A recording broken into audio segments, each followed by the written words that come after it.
Hello সবাইকে, আবারও চলে আসলাম আপনাদের মাঝখানে। আজকেও বসে বসে ভিডিও করছি আপনাদের জন্য। বরাবরের মতোই কিছু মেসেজ দিতে যাচ্ছি আপনাদের সাথে। আপনারা একটু ভেবে দেখবেন। অনেকেই আমাকে জিজ্ঞেস করেন যে তোমার ইসলাম নিয়ে এত চুলকানি কেন, তুমি ইসলামকেই কেন সংস্কার করতে চাও? তো আমার উত্তরটা হচ্ছে, ইসলামকে নিয়ে এত চুলকানি কেন জানেন?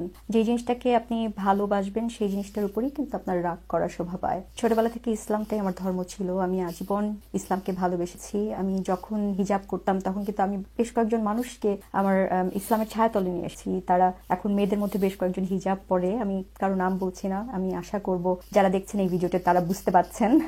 অনেকগুলো মানুষকে ইসলামের ছায়াতলে নিয়ে এসেছিলাম।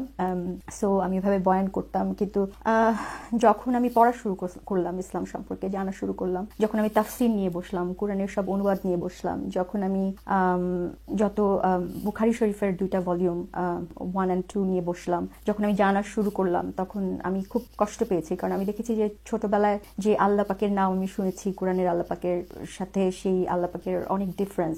এবং আমার মনে হয় বেশিরভাগ মুসলিমদের সাথেই সেটা হয়। 80% মুসলমানরাই আসলে আমরা জানি না, কোরআনটাকে আমরা বুকে আগলে ধরি খুব ভালোবেসে, কিন্তু আনফর্চুনেটলি যে আমরা জানি না আসলে এতে কি বলা আছে। এর মধ্যে অনেকেই যারা এইসব যেসব ভয়াবহ আয়াতগুলো আছে সেগুলো হয়তো এড়িয়ে যান যুদ্ধের প্রেক্ষাপট বলে। অনেকেই আছেন বলেন যে না, এটা তো সেই কালের, এই কালের জন্য, আমাদের জন্য না। কিন্তু আপনারা ভুলবেন না যে পৃথিবীতে এখনো অনেক দেশ আছে যে কোরআনের নামে বিভিন্ন মেয়েদের উপরে অত্যাচার করছে, কোরআনের নামে মানুষের হাত কেটে দিচ্ছে, কোরআনের নামে মানুষ গলা কেটে মেরে ফেলছে, রাইট? তো আমি আসলে সেই কোরআনটাকে এবং সেই আমার আল্লাহ পাককে সেইভাবে দেখতে চাই যেইভাবে করে আমি ছোটবেলা থেকে ভেবে এসেছি। তো যতদিন পর্যন্ত কোরআনের ওই আয়াতগুলো বাদ না হবে ততদিন পর্যন্ত আমার মনে হয় না যে সেই দয়ালু আল্লাহ পাক এবং রাসূলকে আমরা সেইভাবে পাবো। এবার আসি কোরআনের কিছু ব্যাখ্যা নিয়ে। সেটা হচ্ছে যে কোরআনের সূরা বাকারাতে চ্যাপ্টার নাম্বার 2 ভার্স নাম্বার 106 সেখানে লেখা আছে যে আমি যদি, মানে আল্লাহ পাক বলছেন, আমি যদি কোনো আয়াত বিস্তৃত অথবা রহিত করে দিই তাহলে এর থেকে সমপর্যায়ের কিংবা উচ্চ পর্যায়ের আয়াত নিয়ে আসি। তো তোমরা কি জানো না আল্লাহ সর্বশক্তিমান, এরকম একটা আয়াত। তো এটার অর্থ করতে গেলে আমরা বুঝতে পারি যে তার মানে যদি কোনো আয়াত নতুন করে আসে এবং যেটা আর কি পুরোনো জায়গায় হয়তো একটা কথা বলা ছিল কিন্তু নতুন জায়গায় ওই কথাটাই বলা আছে কিন্তু ডিফারেন্ট ভাবে বলা আছে। আগে বলা আছে যে করো, কিন্তু পরে বলা আছে করো না। তো তার মানে পরেরটাই কিন্তু ভ্যালিড হবে, আগেরটা ভ্যালিড হবে না। এই আয়াতটার মানে তো তাই তো, যে আমি যদি কোনো আয়াত বিস্তৃত কিংবা রহিত করি, এর থেকে সমপর্যায়ের আয়াত কিংবা এর থেকে বেটার কোনো আয়াত নিয়ে আসবো। এটার মানে হচ্ছেই তাই, যে তার মানে হচ্ছে আগের গুলা তাহলে বাতিল হয়ে যাবে, পরের গুলা তখন অ্যাপ্লিকেবল হবে। তো এবার আসি যে কোরআনটা কিভাবে সাজানো হয়েছে। পুরা কোরআনটা মাক্কি এবং মাদানী সূরার সমন্বয়ে সাজানো হয়েছে।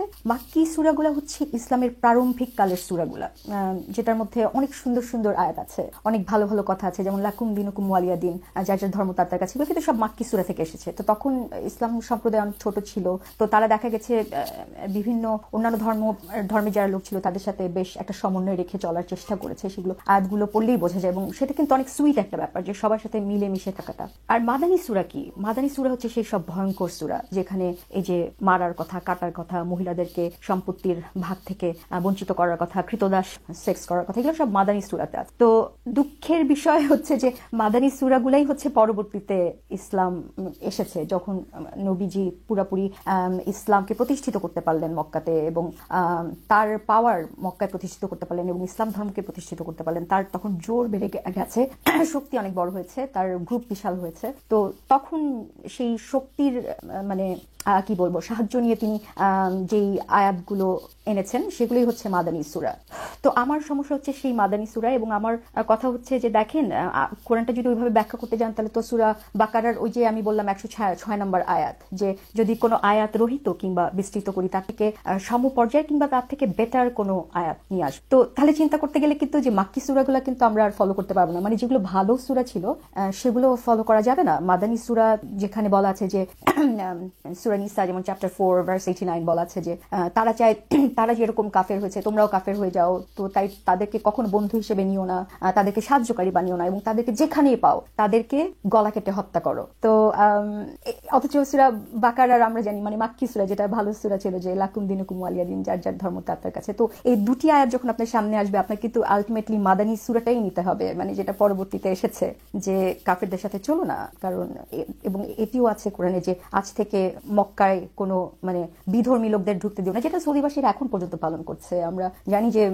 মক্কাতে কোনো মুসলমান ছাড়া অন্য কেউ ঢোকার কোনো ধরনের কোনো আদেশ নির্দেশ কোনোটাই নেই আর কি। তো যাই হোক, লম্বা বলে ফেললাম, এখন একটু টায়ার্ড হয়ে গেছি, একটু শুতে হবে। আপনারা আমার কথাটা একটু ভেবে দেখবেন প্লিজ। আমিও চাই আমার সেই আল্লাহর পাক রাব্বুল আলামিনকে ভালোবাসতে, যেই আল্লাহ পাককে আমি ছোটবেলা থেকে লালন করেছি, কিন্তু আমি যখনই কোরআন পড়লাম তখন আসলে সেটি আমার স্বপ্নটা ভেঙে গেছে। তো আমি চাই বেঁচে থাকতেই সেই স্বপ্নটা জোড়া লাগুক। আমরা মুসলমানি হই কিংবা হিন্দুই হই কিংবা খ্রিস্টানি হই কিংবা যে ধর্মেরই লোক হই না কেন, যেসব বর্বরতা আমাদের ধর্মগ্রন্থগুলোর মধ্যে ঢুকে গেছে সেগুলো যাতে আমরা সুস্থ স্বাভাবিক এবং মানে এই যুগের মানবতার বহিঃপ্রকাশ হিসেবে আমরা যাতে নিজেদেরকে সংশোধন করি এবং ধর্মীয় অনুভূতিটা কি, গ্রন্থগুলোকেও যাতে কতটুকু অনুভূতিতে আঘাতপ্রাপ্ত হলে আপনারা পাগল হয়ে যান, তারপর সেরকম নাচানাচি কুদাকুদি শুরু করে দেন এবং তারপরে একের পর এক ক্লাস পড়তেই থাকে। ছোটবেলা থেকে দেখছি আমাদের দেশে এরকম একটা ট্রেন্ড আছে, কিছুদিন পরপরই মানুষ ধর্মীয় অনুভূতিতে আঘাত পাচ্ছে এবং তারপরে সেই রকম পাগল হয়ে যাচ্ছে, তারপরে নিজেরাই মরে যাচ্ছে। আমরা এই যে সম্প্রতি ভোলায় যে ঘটনাটা ঘটে গেল, এখান থেকে দুই ধরনের কথা শোনা যাচ্ছে। প্রকৃত যারা ইনভেস্টিগেশন টিম তারা কিন্তু বলছে যে মুসলমানই একজন মানুষ, সে একটা হিন্দু মানুষের আইডি হ্যাক করে তারপরে এই কার্যসিদ্ধিগুলো চালিয়েছে। মহানবীকে গালিগালাজ থেকে শুরু করে ফাতেমাকে গালিগালাজ একটা মুসলমানই করেছে, জাস্ট একটা সাম্প্রদায়িক একটা দাঙ্গা বাঁধানোর উদ্দেশ্য ছিল। তো এরপরে কি হলো, ধর্মপ্রাণ মানুষরা ছুটাছুটি শুরু করলো, তারপরে দেখা গেল যে 4 জন মানুষ নিহত হলো। এই 4 জন মানুষের 2 জন মাথা নাকি থেতলে দেওয়া হয়েছে, খুব জঘন্যভাবে থেতলে দেওয়া হয়েছে। তো কতটুকু পাগল হলে আপনারা এরকম করেন, নিজেরা নিজেদেরকে মেরে ফেলতেছেন, পুলিশদেরকে গুলি করা হলো। আপনারা বলতেছেন ধর্মপ্রাণ মানুষরা সেখানে ছিল, তো ধর্মপ্রাণ মানুষের কাছে গুলি আসলো কোত্থেকে, পুলিশ কিভাবে গুলিবিদ্ধ হলো? এখন বলতে পারেন যে হ্যাঁ, ওরা তো আসলে ধর্মপ্রাণ কেউ ছিল না, এর ভেতরে এক গাদা দুষ্টু লোক ঢুকে পড়েছে এবং তারপরে তারা এইসব দাঙ্গা বাঁধাচ্ছে। You guys are absolutely right. But এই যে ধর্মপ্রাণ মানুষগুলোকে নাচাতে পারছে এই এক গাদা বাজে মানুষ, কেন পারছে? ধর্মীয় অনুভূতিতে সুশ্রী দে, তাই তো? আপনারা তো অনুভূতি প্রাপ্ত হন কেন? একটা কথা বলি, মনে করেন যে আজকে আমি বহুত তো আমাকে গালিগালাজ করেন, আমার চরিত্র নিয়ে সেই রকম কথাবার্তা বলেন, যদিও আপনারা আমাকে কেউ চেনেন না পার্সোনালি, তারপর ইচ্ছা মতো আমার সম্পর্কে বাজে বাজে কথা বলেন। এখন যদি আমি সেই জন্য এক গাদা মানুষ নিয়ে না না আমি এরকম না, তোরা বসিস, তোরা ভুল বসিস, আমি এরকম না, লাফালাফি কুদাকুদি করি, সেটাতে কি আমি আমার নিজের অবস্থানটা ব্যাখ্যা করতে পারবো? নাকি আমি যদি আসলেই সেরকম কোনো কিছু না হই, যেমন আপনারা সবসময় বেশিরভাগ মানুষই আমাকে বলেন আমি নাকি বেশ্যা, তো আমি যদি আসলে বেশ্যা না হই তাহলে তো আমার কোনো সমস্যা নেই, আপনারা বলতেই পারেন। আমার আশেপাশের মানুষজন তো জানে আমি কি, তাই না? আমার আত্মীয় স্বজন জানে, আমার বন্ধু বান্ধবরা জানে, আমার কাছের মানুষ জানে। এখন আপনাকে আমি চিনি না, আপনি সেই দূর থেকে বসে বলে ফেলেন তুই তো একটা বেশ্যা, এইটা দেখে কি আমি লাফালাফি শুরু করবো? না, কারণ আমি জানি আমি বেশ্যা না। So I really don't care. But ধর্মীয় অনুভূতিটা হচ্ছে যখন আপনার নবীকে কেউ একটা গালি দেয় তখন সেরকম সুশ্রী হয়ে যায়। এটা কিন্তু আপনাদের মা বোনের বেলায় হয় না। আপনারাও আমি শিওর যে কেউ যদি আপনাদের মা বোনকে একটা গালি দেয়, আপনারা হয়তো খানিকক্ষণ একটু গজগজ করবেন রাগে, যে এই আমার মা বোনকে কেন বলছে, তারপরে একসময় আবার ভুলে যাবেন ব্যাপারটা। কিন্তু ধর্মীয় অনুভূতি কিন্তু সেরকম না।